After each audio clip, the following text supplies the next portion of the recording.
Welcome back to the channel, everybody. I know it's been a while since I put a video out, so I figured I'd better do something different. We're in a drainage that I have not featured on the channel. If you look at these rocks in front of me, they're layered in layers. So those are sedimentary rocks. You rarely see that in North Georgia, unless you're in extreme northwest Georgia. That's because we're in Alabama. This is actually part of the Black Warrior River drainage, and we are targeting the warrior bass. And in case you don't already know, the warrior bass is an upland species of black bass. There are 7 upland species of black bass in the Micropterus genus. We've caught 5 of them on the channel so far. The red-eye bass, the Tallapoosa bass, the Chattahoochee bass, the Altamaha bass, and the Bartram's bass. We have not caught the warrior bass. We hope to today. That's why we're here. And the Cahaba bass, that's the 7th one. They're, of course, native to the Cahaba drainage, which is the next drainage to the east, which we're not going to fish today, but in the future we will do a video there. But anyway, back to the warrior bass. They're really cool fish, I think, and hopefully they're also, by the way, the only upland species of black bass that does not have a tooth patch. All the other ones, all 6 of the other upland species of black bass have a tooth patch, so that's kind of weird, right?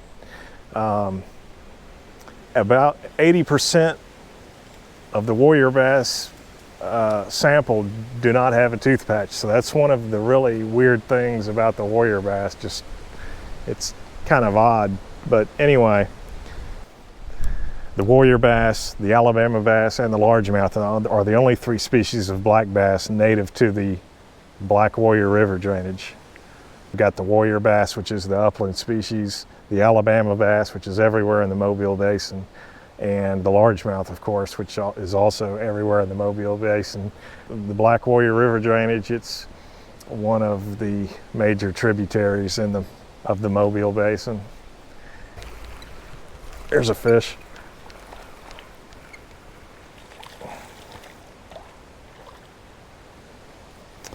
Oh, that's a largemouth. So now if we catch the warrior bass and the Alabama bass, we will have the Black Warrior drainage black bass slam. He's not a big guy, but he's healthy.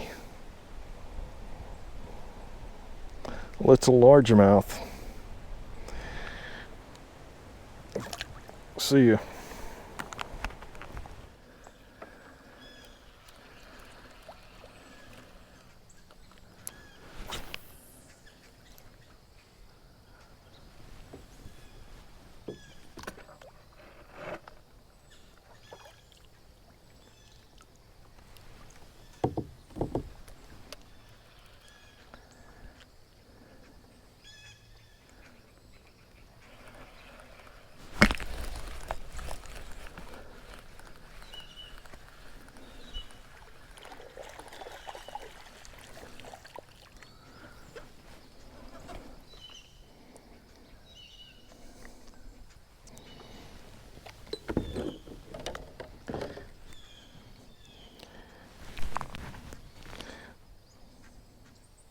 Who knows what that is? That is a warrior bass. A small one, but it appears to be a warrior bass. It could be a hybrid. There are some hybrids in this stream we're fishing today, but this appears to be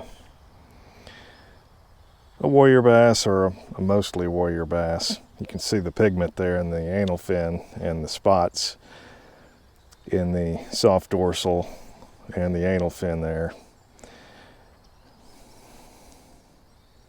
This fish does not have a tooth patch. That's another interesting thing about the warrior bass. All other upland species of black bass should have a tooth patch. So we'll get this guy back in the water. See ya.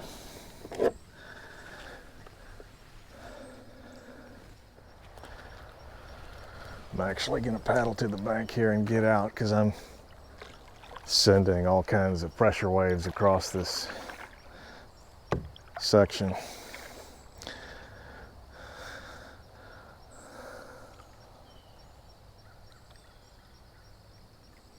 Those waves, and I think, in my opinion, I think they sometimes turn off the fish more than just about anything, because otters, you know, these small streams like this, they're typically pretty flat. There really are no, the sections where you have very little current, they're flat, and any kind of wave action really turns the fish off, because when there's otters feeding in here, they put off similar waves. You can see them kind of going across this pool here. I'm not a big fan of that at all. So whenever possible, I try to get out of the kayak. I was kind of careless there because I had that fish. There, you might see him better now. I just caught that small fish, so I was kind of careless about what I was doing.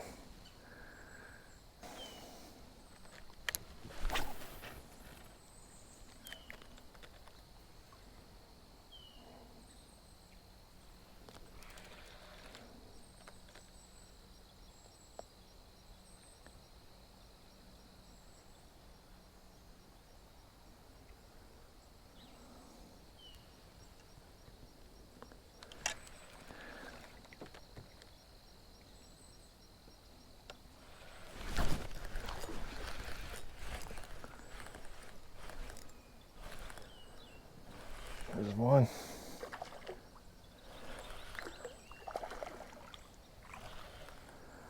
That's a warrior bass right there.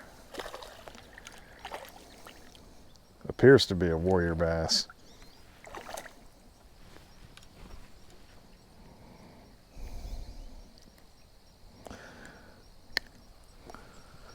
Another one on the Texas rig finesse worm. This one's a little larger. He's probably put close to 10 inches.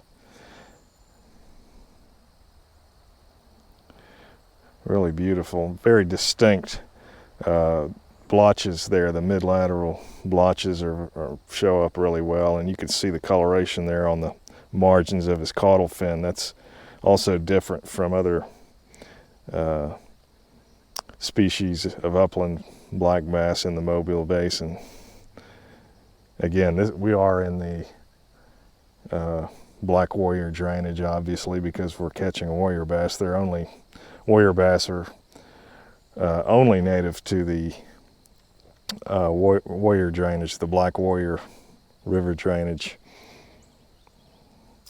And this is actually one of two species endemic to the state of Alabama. In the sunfish family, there are only two species endemic to the state of Alabama, and this is one of them. The other one is the Cahaba bass.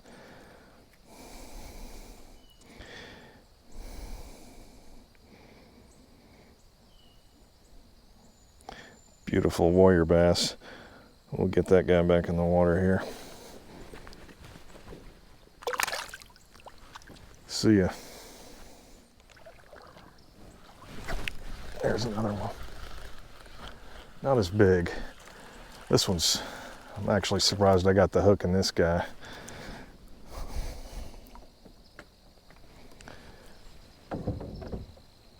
Really wasn't hooked so much as he was, the hook was kind of wedged in his mouth. But you can see this is a smaller warrior bass. He's got more coloration there on his anal fin. It's almost red, which is pretty common with the juveniles. They often have more coloration or more pigment in those in the soft dorsal and the anal fin. That guy's really some good color in that guy. You could see it even better if I put him on the board, but I'm not gonna do that to him. There he goes. Again, this is really good winter habitat. It's kind of You see all the bedrock over there, the limestone outcrops. They, even though the water level's really low right now, you can imagine that would provide a real nice current break if this, if and when this stream does rise, and it will when we get a lot of rain. This stream, just like any other upland stream, the water level can come up pretty fast, and these fish, they're using this section because of that bedrock, and it's also kind of a not a big bend, but the current kind of hits that bank, and as it does, it creates a lot of scour. So you've got a nice hole over there. Anytime you have bedrock like that, you typically find a scour hole that the fish use. And they'll use that in the summer as well during a low water period. But in the winter, it's, as you can see, there's not a lot of current here, so it's a real good fall/winter type habitat for these bass. Not just the bass, but sunfish and other sunfish and shiners and all kinds of critters will use that as a refuge when the stream is flooding.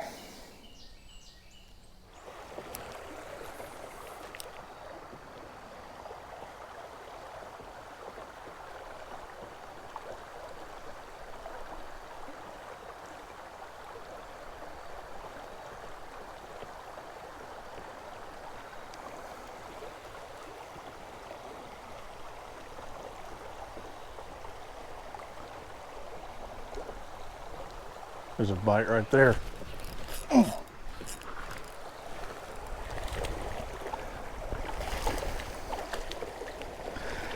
That's our first Alabama bass.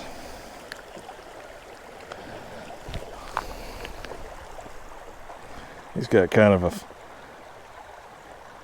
deformed head. Kind of looks like a beluga whale.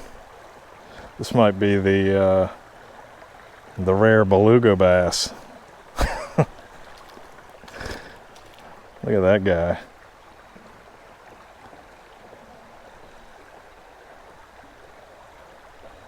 Pretty crazy. That's obviously maybe some sort of thing that happened. Well, he doesn't look too bad like that. Just swim around like that, dude, because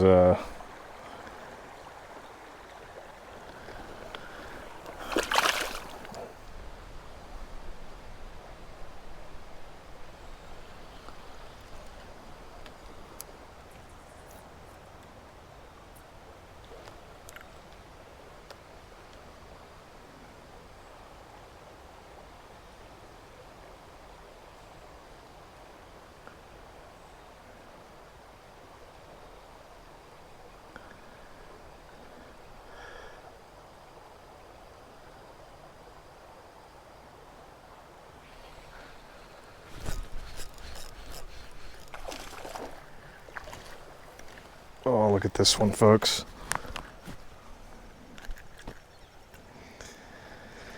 That's what we came for.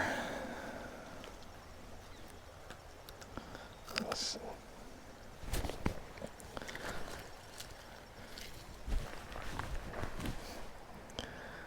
Look at that guy. I say it all the time, but that's an amazing fish. That really is. Get the color on that guy. The water's kind of cool. They don't have as much color as they would in, say, in the summer or around the spawn, but the blotches on that guy are just amazing. He's got some coloration right here on the leading edge of the soft dorsal, and a lot of coloration there in that caudal fin. It's just great. You can see the spots and the pigment there and the anal fin. And he has no tooth patch, which again, they say about 80% or so of the fish collected will not have that tooth patch on the tongue. All other upland species of black bass, they have that tooth patch, but for some reason the warrior bass is kind of unique in that respect because they don't have that tooth patch. Just a really awesome fish. I was about to move on. I'm glad I made one more cast and caught this guy.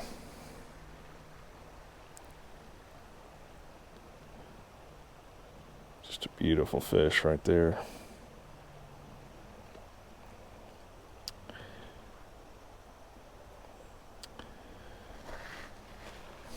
That might even be our thumbnail.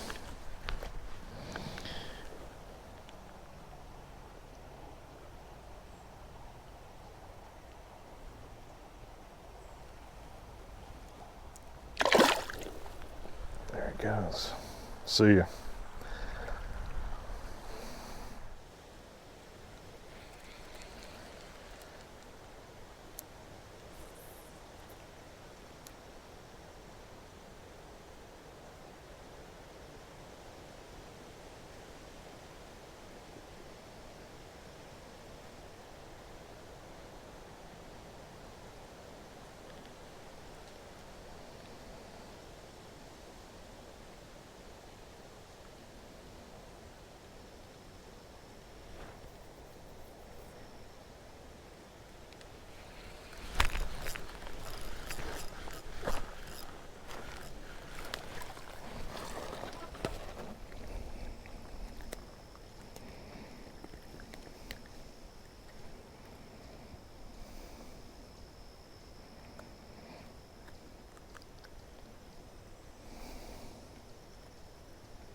There's another one.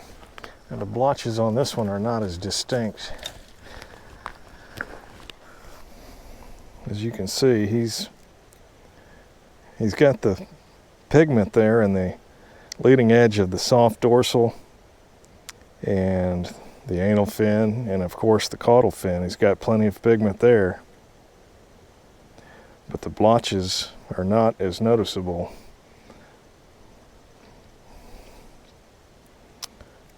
No tooth patch, so it's most likely a warrior bass or some kind of warrior Alabama hybrid.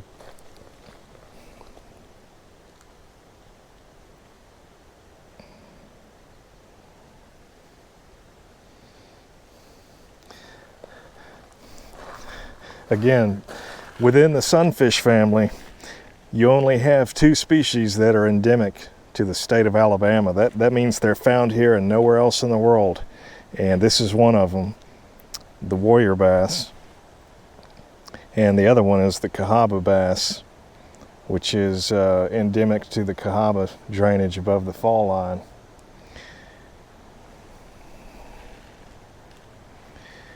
Get this guy back in the water. Oh. See you, buddy.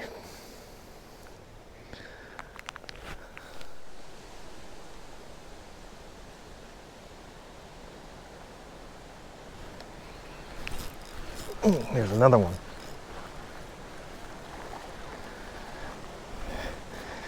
Now that is clearly an Alabama bass.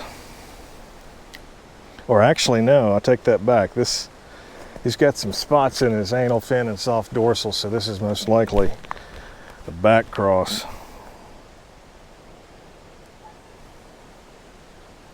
You can see he has some spots there in the anal fin and some that are barely visible there on the base of the soft dorsal. But this is a Alabama warrior hybrid, most likely. And you see this a lot where you have, if you're fishing near an impoundment, typically you see more of this type of hybridization. The impoundments were, of course, man-made, and they're just kind of like a base camp for the Alabama bass. They just, the impoundments allow them to colonize parts of the drainage that they otherwise wouldn't be able to, because when during extreme low water periods, they just fall back to the impoundment, or they just colonize the stream again from the impoundment. So they don't, the conditions don't really limit their distribution like they would in a stream without the man-made impoundment there.